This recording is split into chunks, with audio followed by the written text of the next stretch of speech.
Hi my friends, it's Miss Cruz, and today for this video I have a new story for you.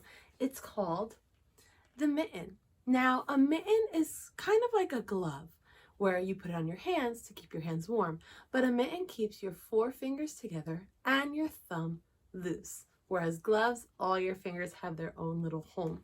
So let's see. Let's read our new story, The Mitten. Once there was a boy named Nicky who wanted his new mittens made from wool as white as the snow. At first his grandmother, Baba, didn't want to knit white mittens.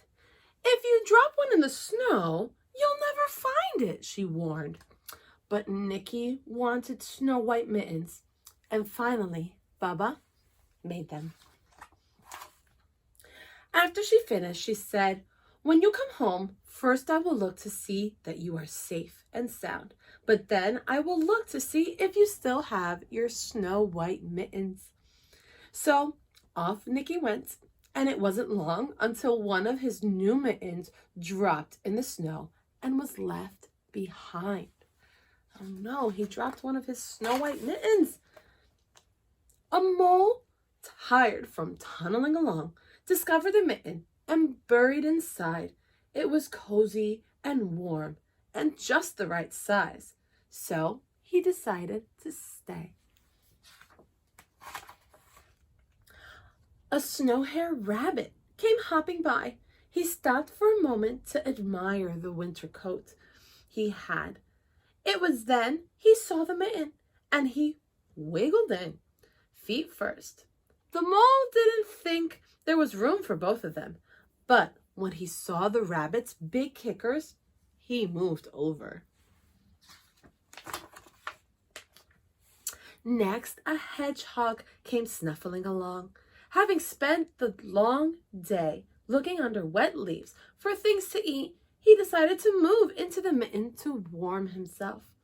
The mole and the rabbit were bumped and jostled, but not being ones to argue with someone covered with prickles, they moved over.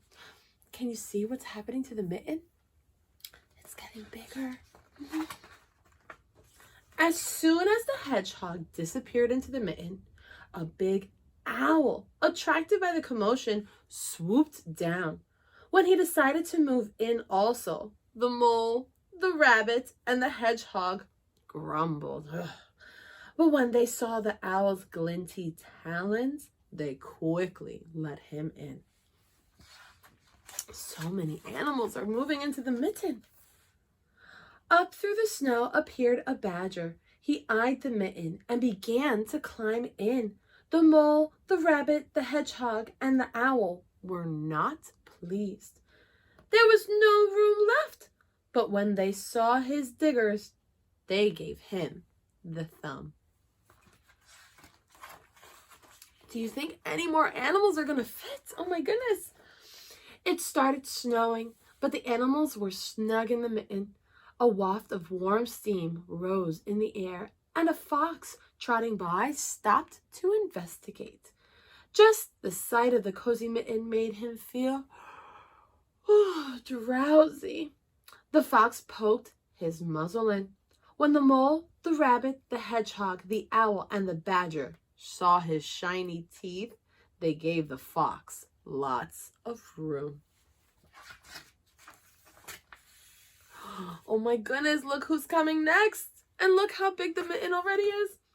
A great bear lumbered by. He spied the mitten all plumped up, not being one to be left out in the cold. He began to nose his way in. The animals were packed in as tightly as could be. But what animal would argue with a bear? The mitten swelled and stretched. It was pulled and bulged too many times its size, but Baba's knitting held fast. Along came, do you see that animal? It's tiny, a meadow mouse, no bigger than an acorn. She wriggled into the one spot left and made herself comfortable on top of the great bear's nose. The bear, ooh, tickled by the mouse's whiskers, gave an enormous sneeze. Achoo!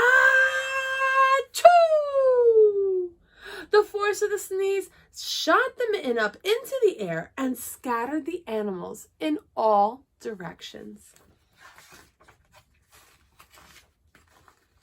On his way home, Nicky saw a white shape in the distance. It was the lost Mitten silhouette against the blue sky. You see the mitten flying? As he ran to catch his snow-white mitten, he saw Baba's face in the window. First, she looked to see if he was safe and sound, and then she saw that he still had his new mittens. The end. My friends, I hope you like the story of the mitten.